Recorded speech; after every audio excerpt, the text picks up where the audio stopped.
This world is not what you think it is. This world is not what you think it is. Can you tell us if it's round or if it's flat? It's flat. The world is flat. The world is flat. The earth is flat. The earth is flat. The world is flat. The earth is round or flat. No. Not allowed to debate this. The earth was flat. The earth is flat. The world is flat. The world is flat. The earth is flat. The earth is flat. The earth is flat. The earth is still flat. The earth is flat. The earth is flat. The world is flat. The earth is flat. How do we know the earth is not flat?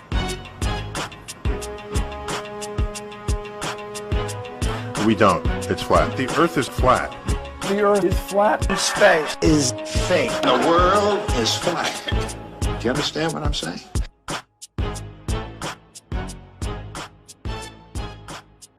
Joining me in studio is one of my best friends in the world. This man's changed my life, and I will take a bullet for him. I love him. The one and only Mr. Eddie Bravo.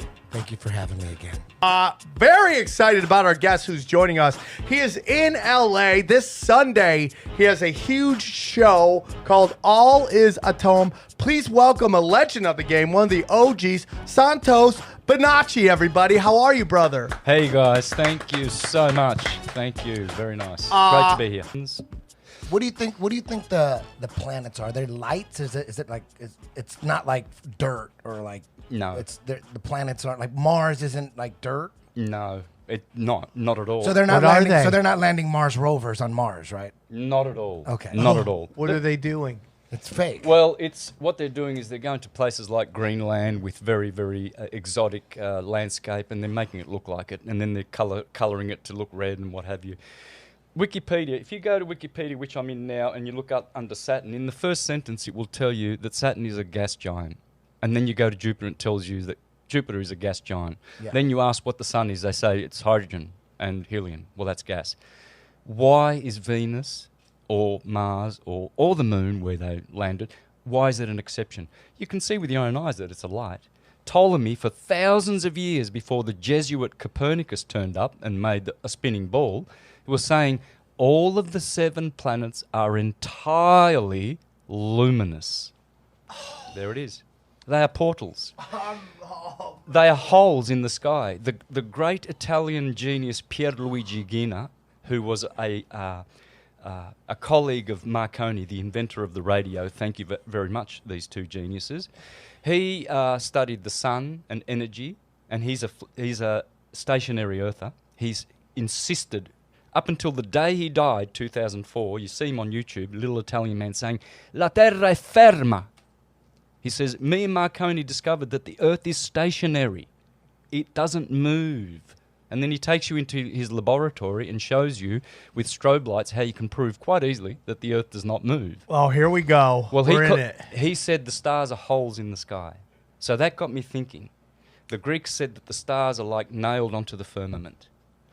The Babylonians says that the stars are glued onto like an aerogel sort of floating in space chandelier type thing where all the stars and the 7 planets are going around on the ecliptic. And they said that's like a chandelier and they're pinned to it. They're holes in the sky. They say the sun is 93 million miles away. How far do you think it really is? About Or 60 to 100 miles. 60 to 100 miles away. Probably not even. I might be so wrong. It's probably just more local. And It looks really close when you look does. at it. It's like it's right there. How is it 93 million miles away? Yeah. Where'd they get that number? What are they trying to do? What is NASA trying to do with all their space science? They're trying to make a godless world of Oh, my God. everyone is insignificant except for the rich people who've got all the money. They're significant because they're on the glossy magazines. You're not. And the sun's, and we're hurtling through space, and we don't know when it's all going to blow up, and blah, blah, blah, and there's no organisation. There's an asteroid coming. We need an asteroid tax, right? Yeah, exactly. Give us some money, we'll stop it. We've got the technology. Yeah. Right? So Yeah. they're saying there's aliens, so if there's other aliens, we're insignificant? Are there aliens?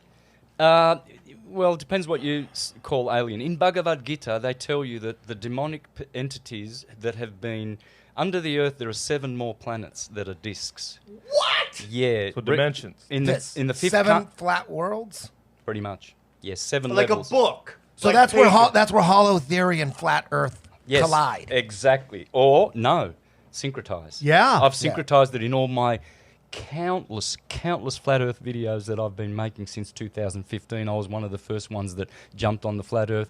And when you went to Google and put flat earth in, guess who was #1 for 2 years in a row between 2016 and 2017? More than Eric Yours Dubé? truly. My yeah, man. me. Yeah, for sure. My man. Because I was putting out so many presentations because I'm coming from the Jewish tradition. I'm coming from the Bhagavad Gita. I'm showing how the Bible proves it with great etymological proofs. And no one else is doing that. Eric Dubé is not doing that. He's doing science straight. And all these other guys, they're just doing their, which is good. No judgment, right. but I'm the only one good. who can show you from astrology, from the Bible, and from the East, and from all traditions, how they all syncretize and concur that the Earth is a stationary horizontal plane. I love You have to do it like that. If you don't do it like that, you can't do it properly. You can't just have one angle. You can't just say, oh, all the scientific experiments that have been conducted prove, George Airy, James Bradley, Sunyak, Michelson Morley, they all prove that the Earth is stationary, and that's your one angle. You can't just have one angle.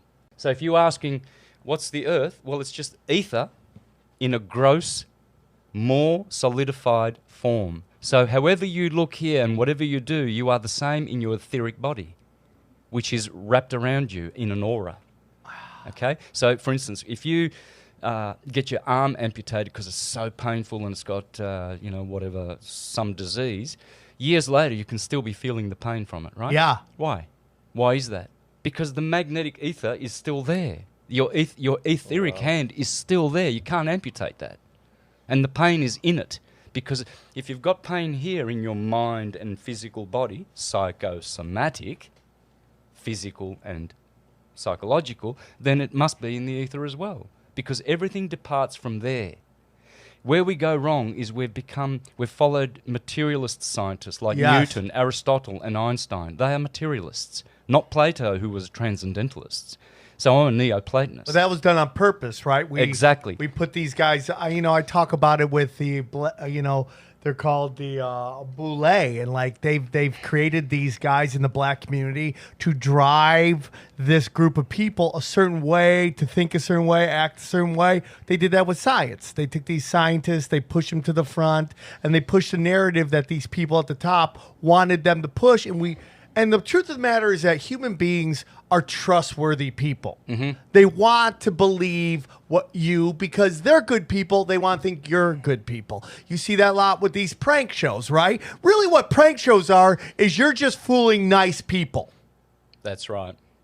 And that's what science has done. Science has just fooled nice people who want to believe in their fellow man, to believe a narrative that very dark people want to push on them. And they put stooges like Bill Nye, the liar guy, and Mike, what's his name? What's his Neil name? deGrasse. Black Jesus, deGrasse. Neil deGrasse Tyson. Despicable Tyson. I'm Neil deGrasse Tyson, bitch. Yeah. Well, these guys are just, they're stooges and they're voice pieces.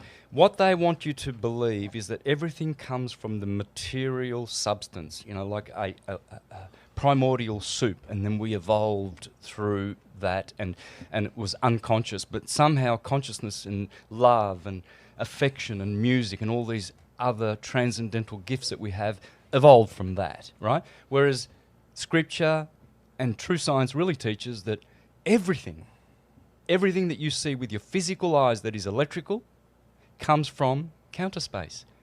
Eric Dollard, Ken Wheeler, all of these great real scientists will tell you that. What is counter space? Okay.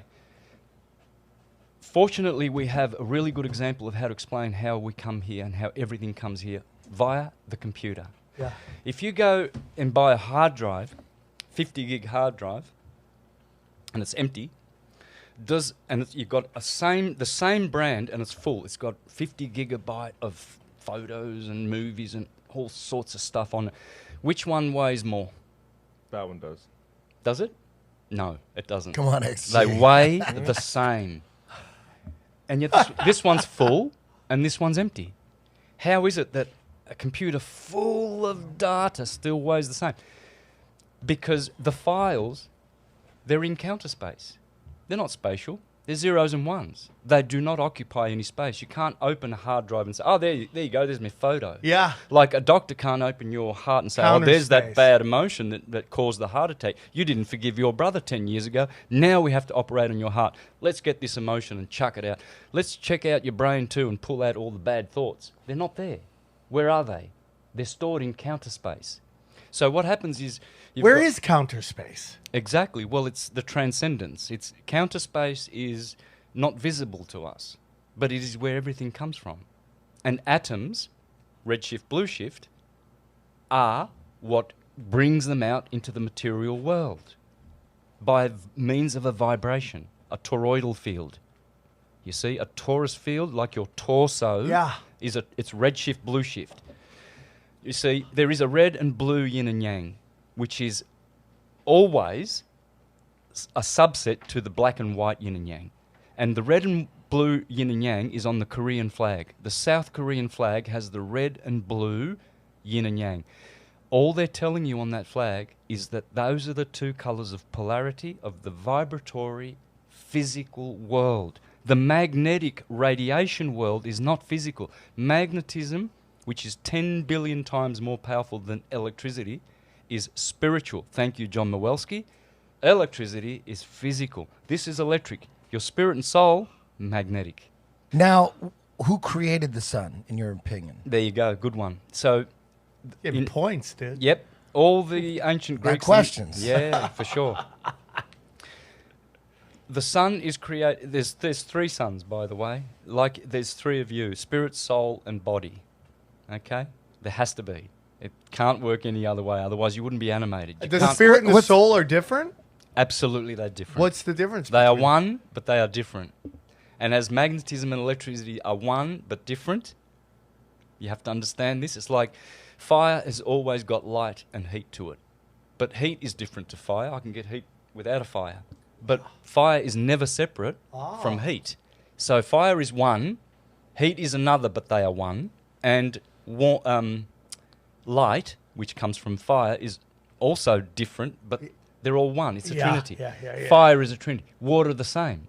You get ice, you get water flowing, and you get gas. Well, there you go. Water is three states, so it's a trinity. Everything's a trinity, right? So who created the sun? Well, the Mithraics and the Zoroastrians, they taught that there are three suns. The one you see is the physical, and it makes the physical world. It's mental. Physical. Then the one behind the sun, they say the sun behind the sun, is the soul of the sun. Soul, S-O-U-L, is the same as sol, solar. Yeah. Sol Invictus, it was called. The invincible sun, Sol Invictus. It's the soul of the universe. The spirit of the universe is the highest Godhead, the monad, the highest part of the Godhead. Okay? So, like a computer, the spirit is the file, because it is spiritual. You can't touch it. You can't touch those zeros and ones. They're in counter space. They're in crystals. They're energy. They're not even forms. They're just energy. And yet, RAM in the computer delivers it to your screen. So RAM, which in Sanskrit coincidentally means soul, Rama, Sri Rama, the god of the Hebrews, Ram, means soul. That's your RAM in your computer. The theatre is the screen. That's your physical body, right? So the computer's teaching you how everything works. Just your computer alone. Is our computers like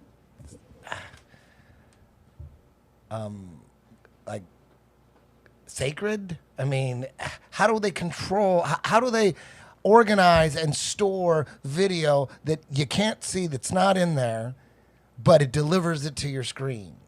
That's kind of magic, isn't it? Yeah, it is magic. It is sacred. You hit it on the head. It is. This is amazing technology. They've had it all along because they know crystal. They don't want to explain it, do they? They don't really want, because no one knows how it works. No one knows how this goddamn iPhone works. It's magical. This is magic. I'm getting video from Australia. Instantly. Streaming? Instantly. That's magic. It's magic. And you know why? Because it's magnetism. M-A-G, magic is M-A-G, magnetism. And mag in Sanskrit means to move. Thank you very much. So magnetism is the motion of white light, which makes all of this theatre. Hence, that information that we're talking to someone across the world, the earth, and instantly it's going through the ether. That's why. It's going through the ether. They tell you that radio waves go through the air.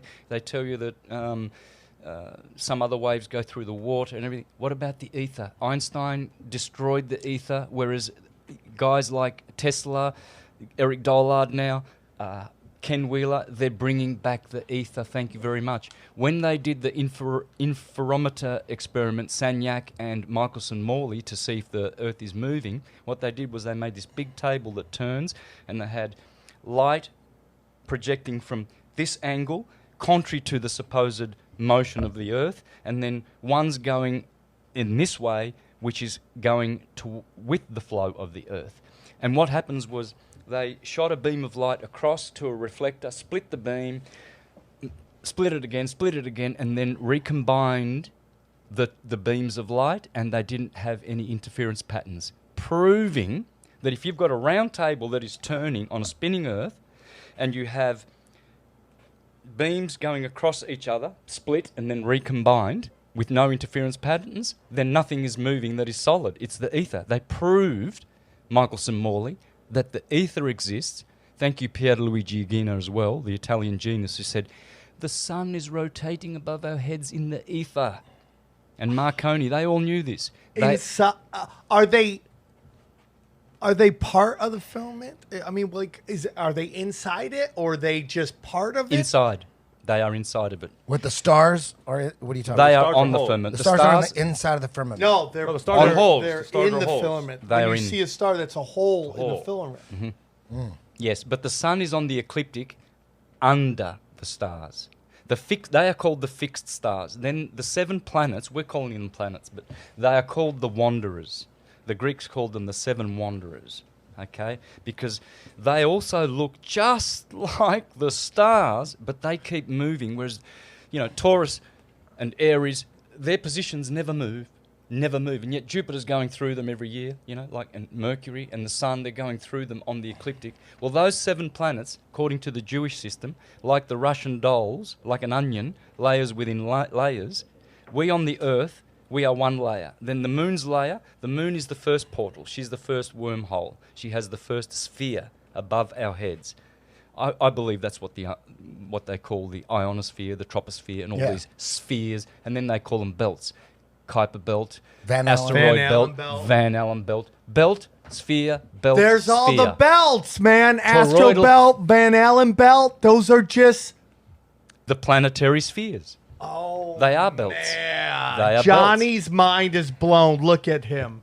I knew that. That's what those... So, do you think Nikola Tesla figured out, or did he know that we were on some flat, motionless plane? Oh, absolutely. Absolutely. How do we know that he figured that out? There was a quote from him that said that we're living in a realm. Yeah, That is I it is heard a that. realm. I'm not sure Realm whether it's and dimension, now, realm. How come there? He died like in 47 or something, right? How come there isn't any video of him giving speeches or talking or interviews? Exactly. Why? They wiped them? I don't know. Possibly too dangerous. And you see, if you knew that the material model is wrong and the atomic model is wrong, it's a transcendental... Dude, you just blew my mind. Yeah, if you knew it, then you would be free from this system in every way possible, as I am. I heard Santos Bonacci a couple years ago, 2-3 years ago, when I was first going balls deep into flat Earth and was just trying to get as much information as possible. And the one thing that I use, even to this day, I probably even used it on this podcast, this analogy. There's so many proofs that we're on a flat surface. There's so much. There's so many. Eric Dubé has like 200 proofs. He said he could do 200 more. There's so many. It goes on and on. But he had one that was it's like you just came up with it too, and it was awesome because according to mainstream science, there's four motions. We're spinning at the equator. The Earth is spinning 1,000 miles an hour. The Earth is going around the sun at like 60,000 miles an hour or something like that. 60, it's 65, 66, something like that. And then the sun is going around the center of the Milky Way at like 600,000 miles an hour, some shit like that. And then the whole entire Milky Way is shooting through the universe, shooting through space 1,000,000 miles an hour. So that's 4 different motions. That's like being on some kind like a Ferris wheel that's spinning, but that's spinning this way. Yeah. You know what I mean? And when you look at time-lapse photography of the stars, you look at time-lapse photography of the stars, there's only one motion. It's just all the stars are going around Polaris. And he said, why can't we detect 4 motions? There should be, especially at the incredible speeds that they claim we're going. Right? Exactly. So I use that. One. That's that's the one you came up with that. Mm-hmm. And then, and man, I've listened to there's so many awesome, brilliant people out there, like David Weiss and Dave Murphy and Nathan Oakley, Nathan Thompson. Mm-hmm. There's so many good guys out there. Shit. They're incredible. We had David Weiss on this podcast. And I listen to you. I have to tell you this. You are an intelligent, real good truther with a good heart, man. Well, thank you. Very intelligent. And everything you say is like the cream of the conversation. Even when you were talking just before about how things work, you know. So I got to pay back some due respect, you know. I'm listening to your show. You've got great people on. Yeah. And just the fact that you'll challenge these truths like the most despicable thing, the flat earth, you know, you get so ridiculed. He's got like 3.5 more months until he's admits it. I don't know. You might have got me today, dude. I just got to be honest with you. I just don't know if I was thinking about this when I was grabbing water. Like, I don't know if I have to start following your stuff and like the videos, because I don't know if I'm intelligent enough to articulate what you just told us today. I gotta be like, I understand there's 7 realms and what these all, and it's just gonna take time. But I'm there. I'm gonna announce it. You know what would be great? I'm there. I was thinking about this earlier. I'm into the flat realms. You know, it would be easy to make just the best flat Earth documentary ever. Just you, Nathan Oakley, just an interview and just, you know, soundbite, but just going popping back and forth. You, Eric Dubé, Nathan Oakley, Nathan Thompson, David Weiss, all the best guys. Just boom. Because you guys, I mean, when I talk about flat Earth, I sound like a moron. And I don't convert anybody because they're like, this dumb motherfucker got tattoos, smokes weed all the time. You know, used to be a strip club DJ for 10 years. What the fuck does he know? I don't convert anybody to flat Earth ever. But it's guys like you. You're so well spoken, just ultra articulate, and so I think we need like the ultimate documentary with the top. Get them all, put them all together, and do a high, good lighting, good camera work, high level, boom, and you know, you do. It would probably have to be like a 6, 7, 8 part series, because to get it all like in 2 hours, like all your shit, and it would take forever. You know, it'd have to be carefully organized and put together. But I think that would be just amazing. Wonderful. I agree. We could. Well, it's out there now. This podcast is going to go to the right ears, and the people We're going to get out and can do it. Let me ask you something. Obviously, you're well read, and it doesn't sound like you just started doing research, but obviously, you know, there's brilliant people all over the world. They just haven't spent any time dissecting all the space science. You know, they just haven't. They're super smart people, and if they looked at space like a detective, you know, and didn't trust anything coming from mainstream information, my question, anyways, is what year and what made you think like, oh shit, they're probably lying about what we're on? Like, when was that? When did you have that flat Earth realization? What was it? 2014, early on in the piece. People were sending me videos of the early videos on flat Earth, Who were who were the first ones on? Was Eric Dubé the first one on YouTube? I think they were. I think he was the Mark first one, Sargent, right? They were the first ones, yeah. And the guys were making good arguments, like, how is it that cannonball can shoot a cannonball up and then it falls straight back into the cannon if the Earth is moving and things like that. Oh, yeah.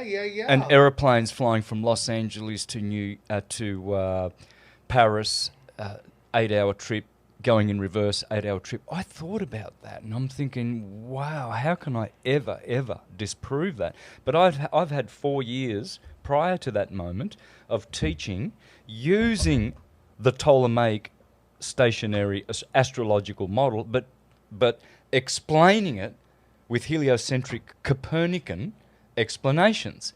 So people were seeing two things in my presentations. So because I was a truther, they were sending me the videos and putting me to the test and saying, well, hey, man, if you're a truther, what about this one?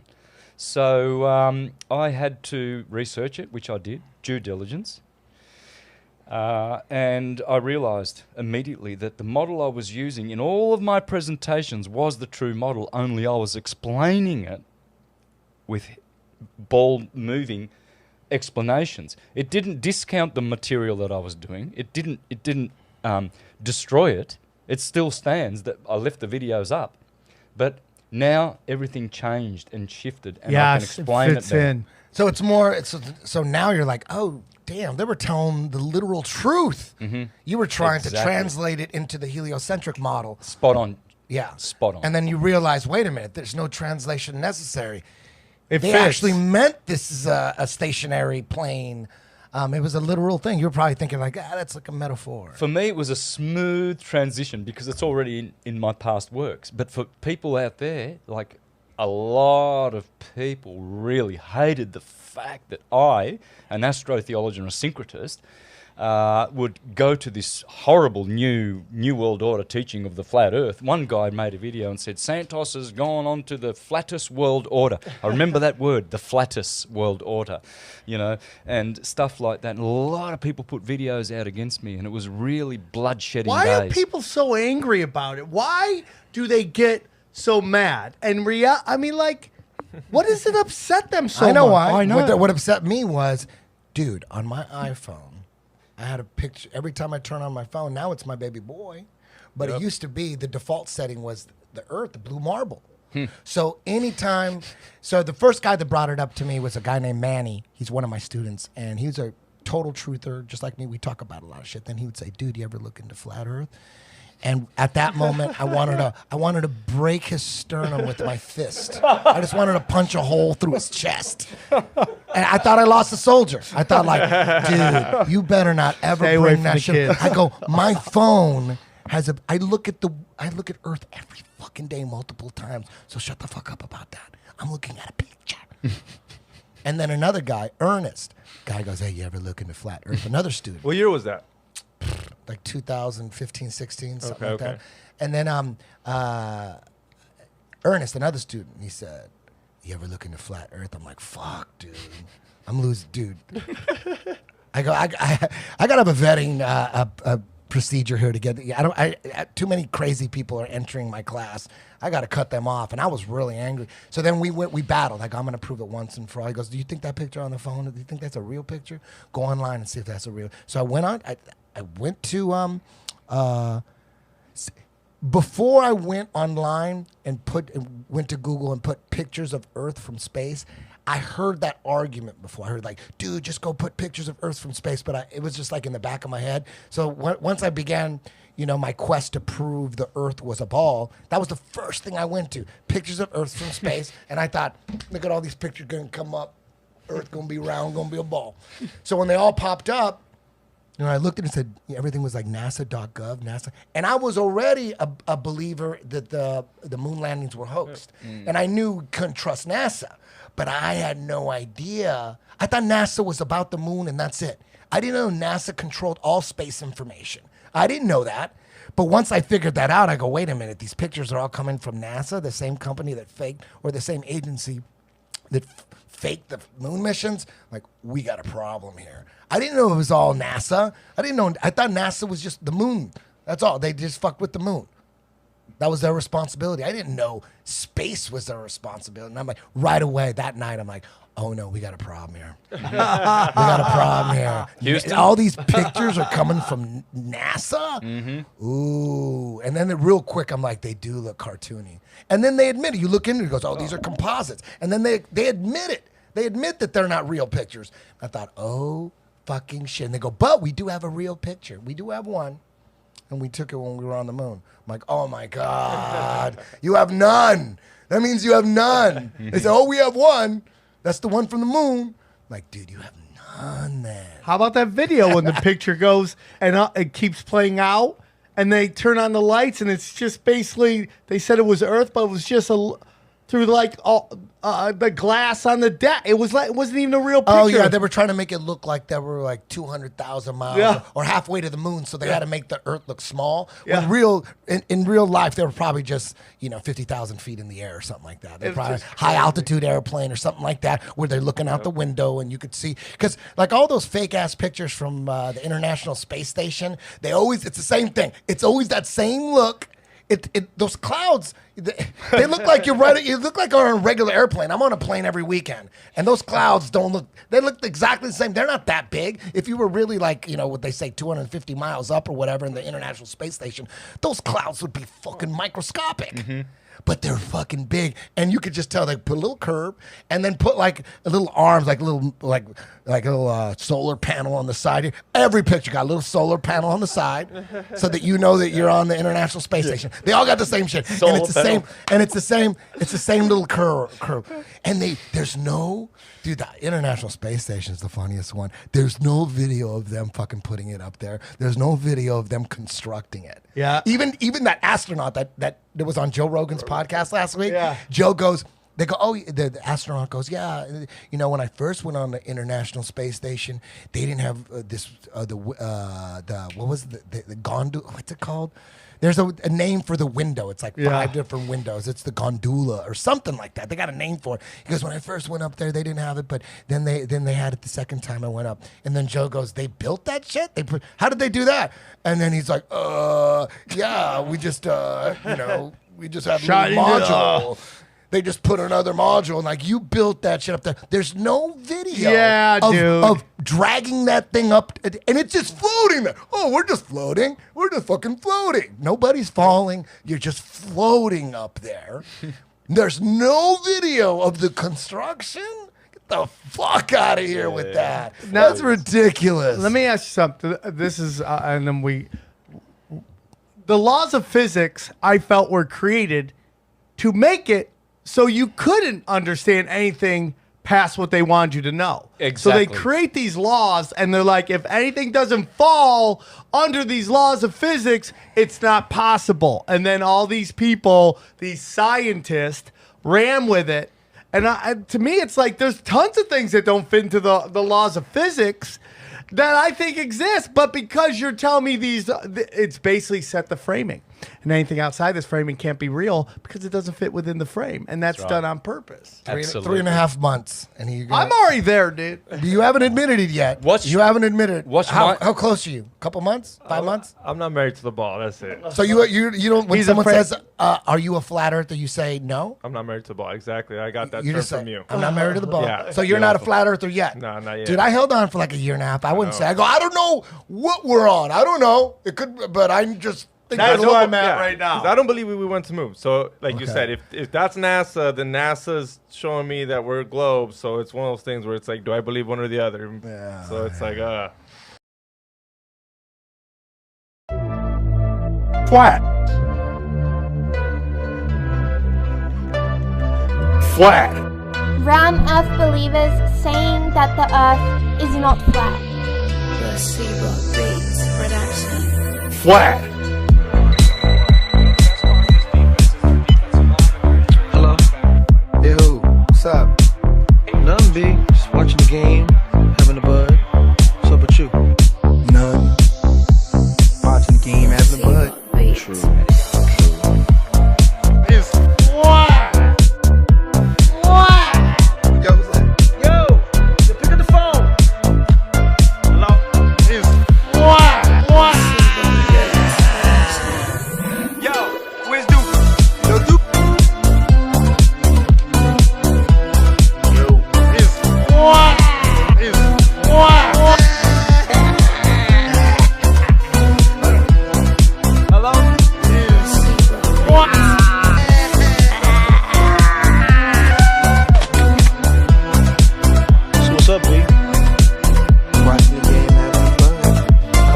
panneaux solaires photovoltaïques et à nos batteries, dépendant de la partie à l'ombre, derrière la Terre, de l'autre côté de la Terre.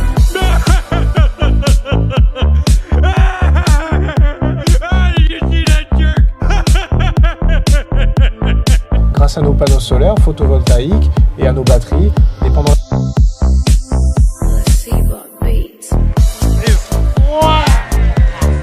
What y'all doing? Just watching the game, having a bud. What's up with you? Watching the game, having a bud. We may even have a space force. What game are you watching? Yes! It's a Placebo Beats production.